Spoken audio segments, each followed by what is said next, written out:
Hey everyone, this is Kevin from thechesswebsite.com. Today we are in the final round, round 14 of the 2016 Canada's tournament. Winner of this tournament does go on to face Magnus Carlsen in November for the World Championship. Now our competitors today just happen to be tied for first. Not because they're tied for first is why they're playing today. It was predetermined before the tournament that they would play last round.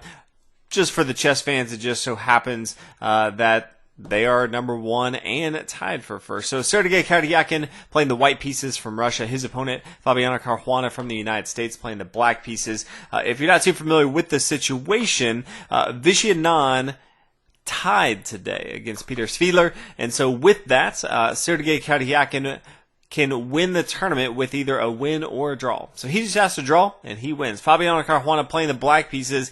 He's got a tough road ahead, but he's going to bring everything he can. But he needs to win this match to be the champion. So we'll go ahead and get into it. Sergei starts out with pawn to e4 and then pawn c5. And we've been seeing a lot of the Rai Lopez getting into the Berlin defense. Fabiano Caruana decides, okay, I got to go with the sharpest defense. A tie gets me nowhere. I have to win this. So the Sicilian defense is how he responds. Knight f3, knight c6, pawn d4. After the exchange on board, knight f6, knight c3, pawn to d6. So a little bit different than some of the more common moves from black. Pawn to e6 is pretty common. Pawn to a6, pretty common as well. But trying something a little bit different. Pawn to d6. Bishop to g5, getting it outside the pawn chain. Pawn e6, queen to d2, pawn a6, and then castle on the queen side. So it looks like Sergei Karjakin is playing a pretty aggressive opening, castling on the queen side, getting ready to attack on the king side. Fabiano has a few different options. It's going to be pretty difficult for him to go ahead and castle on the queen side. Sicilian defense, after you kind of lose your pawn on the c-file, it does get a little tough. So he could try to develop bishop to e7, castle on the king side right away, or he could completely abandon that, start to push immediately on the king side, and just not even worry about his king safety.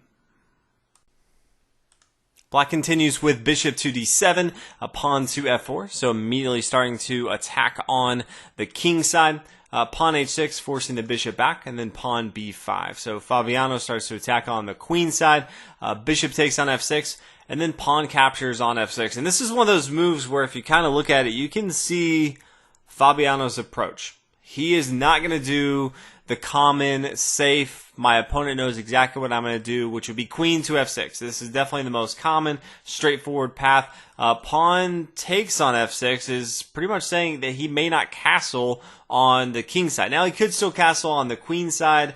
He's not going to have a lot of protection in front of his king, but if he wants to swing his a8 rook over to the king side of the board, he does have that option. But Fabiano knows that he's got a tough path ahead of him, so he's going to try to put his opponent in as many awkward situations as possible, hoping that Sergei just takes a lot of time in every position and essentially gets to a point where he doesn't have a lot of time, makes a mistake, and then Fabiano can take over. So from here, pawn to f5, queen down here, b6. We do see an exchange on board. So now kind of all the pawns have gone past the 7th rank and the king hasn't moved. So there's not a lot of protection in front of this king. So Sergei, eventually, if he can get behind enemy lines, he can have a strong attack on Fabiano's king. Fabiano, on the other hand, he can just really start to push and put a lot of pressure on his opponent. He's got 3 central pawns. He can put his king over here to f7, even e7 potentially. Use this really as protection, and then swing these rooks over to c8, control that semi-open file, to g8, control everything coming from the sides, and then just kind of overwhelm his opponent. Now the knight takes on c6. The queen recaptures, and then bishop here to d3, just trying to hold on to this isolated pawn here on e4. Now on black side, Fabiano, he has his own isolated pawn here on h6, so Sergei, if he wants to, he can attack this at some point, but Fabiano is going to be looking to start to attack this pawn here on e4. Fabiano continues with pawn to h5, king to b1, protecting the a2 pawn. Pawn to b4, forcing the knight to move. Knight's back here, e2, and then queen c5, just pushing up material a little bit, controlling the center of the board as much as possible. Rook over here, f1, attacking the pawn on f6. Two ways to kind of combat this. One is just to immediately defend this. The other one is to just play kind of an in-between move. This bishop here on h6, attacking the queen. The queen comes back here to e1, and then pawn to a5. And I thought this was pretty interesting to play a5 and not really try to protect the square here on f6. And then we see pawn to b3. Another interesting move. I thought for sure, I still think it's probably best for white to just take here on f6, queen e5, rook back here to f3, bishop g7. I think this is fine. White is up material on board. He can start to put a lot of pressure on the pawn on e4, bishop to c6 eventually. He can overwhelm him, but white right now is up material on board. I think he can definitely hold on to it, just defend the center of the board as much as possible, but decides to not take that. Instead, kind of play more of a defensive move, pawn to b3. Rook g8, as we talked about, controlling the semi-open file. Pawn g3, kind of stopping that. King e7, just adding some protection on these pawns, so the minor pieces, the queen, they don't have to worry about protecting that. Bishop here to c4. Attacking this square here on e6, just more central square. If the pawn here on d5 wants to come there, just adds another layer of protection to start to defend that. And then bishop to e3. And this is a move I really don't like from Fabiano, because you have Sergey over here. He's fine just exchanging all material off the board. A draw for him is a win. He doesn't even need to do anything too crazy. He's trying not to do anything too crazy. Once the bishop comes down here, we have knight to f4, and all of a sudden this sort of just stops this bishop. The bishop's probably going to fall. Bishop takes. All of a sudden the pawn recaptures. More material that Fabiano can't use to attack his opponent, put him in tougher positions. So kind of surprised to see bishop to e3. Even more surprised to see rook to f3. For those who actually kind of watched the stream with the Grandmasters giving their commentary, they all thought knight f3 was going to be pretty automatic. But Sergey seems to be looking at these moves for quite a long time, which is what Fabiano wants. He wants a lot of time to be spent on every single move. And it seemed like 3 to 5 minutes every single move, which over time really definitely chips away. You get 2 hours for the first 40 moves, and then after that you do get an additional hour. From here, the rook's going to come to a g4. And then queen to f1, just adding another layer of protection. Start to attack this pawn here on f6. And then a rook over here, f8, protecting the pawn a little bit more. Now we see knight to f4, and bishop is somewhat forced to go ahead and take that. We do see an exchange, and then pawn to a4. And then pawn takes on a4, and then after the bishop takes, then queen here to d3. So white has done a good job of starting to get some material off the board, and now he looks to really control this d-file in the center of the board. Bishop back here to c6, attacking the isolated pawn. That's really all Fabiano has going for him right now, is attacking that isolated pawn. Bishop back here to b3. A nice outpost. It's going to be tough for Fabiano to really get this off the board. Rook here to g5.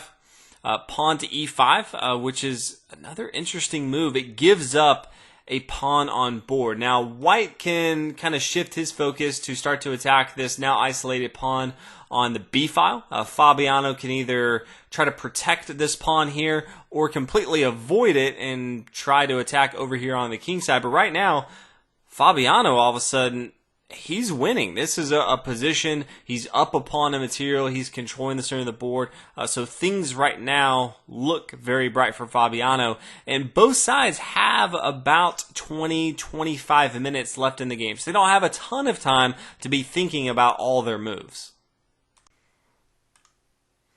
Now white plays rook to c4, attacking the queen, and then rook to d5. And I thought this was pretty interesting from Fabiano. He looks like he's going to allow his opponent to exchange off board, and I was kind of surprised we didn't see it. We see queen here to e2, but But we could have easily seen rook takes, the rook takes here on d3. We see an exchange on board, pawn up here to d4. That takes, the rook takes here. I think he may have looked at it and said, hey, my opponent is up a pawn of material.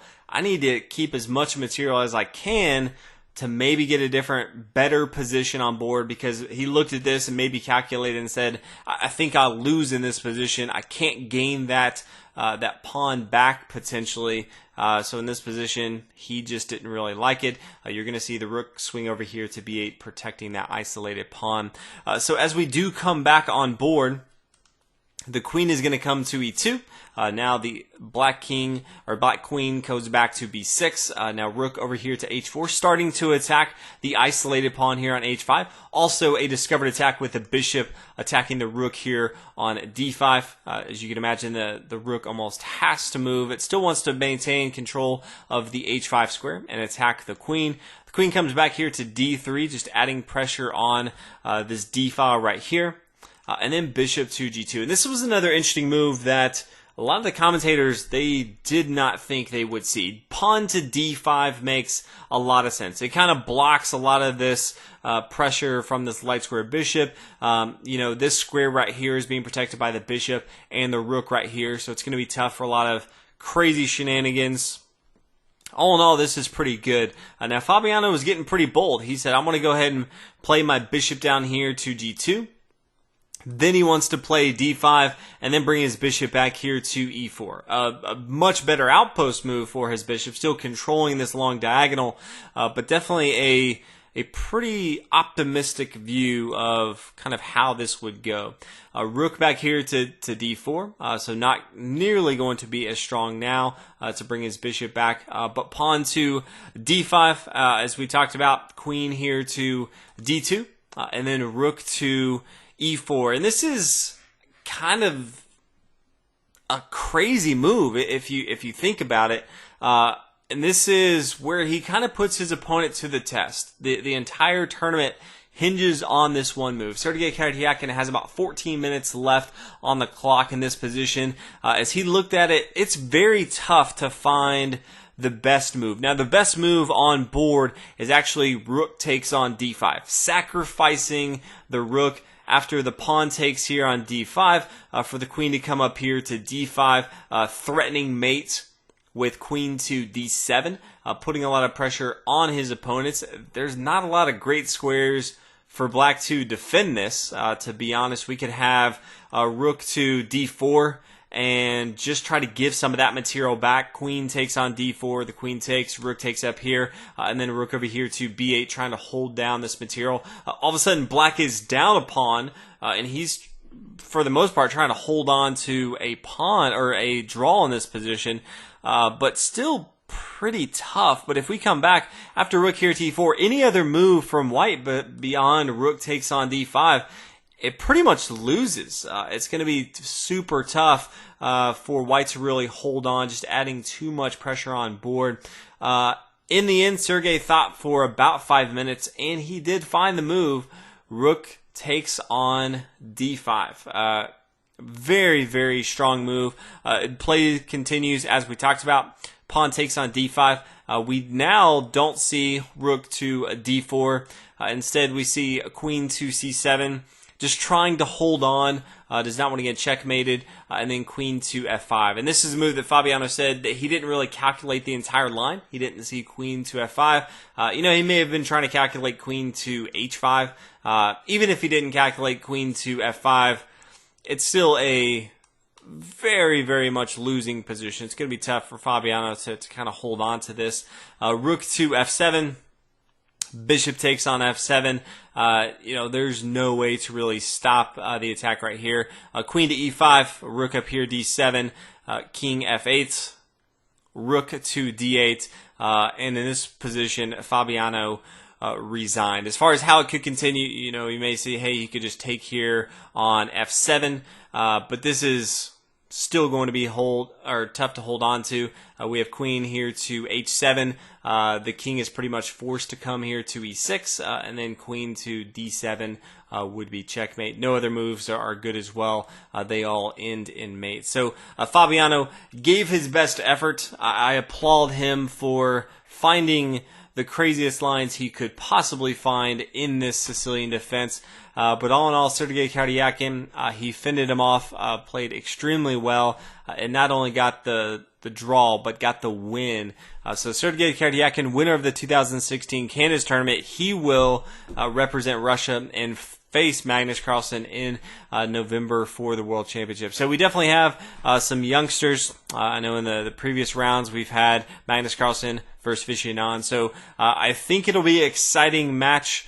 They've played almost 20 matches against each other. Sergei has won 1, Magnus Carlsen's won 3, and then they've drawn about 15.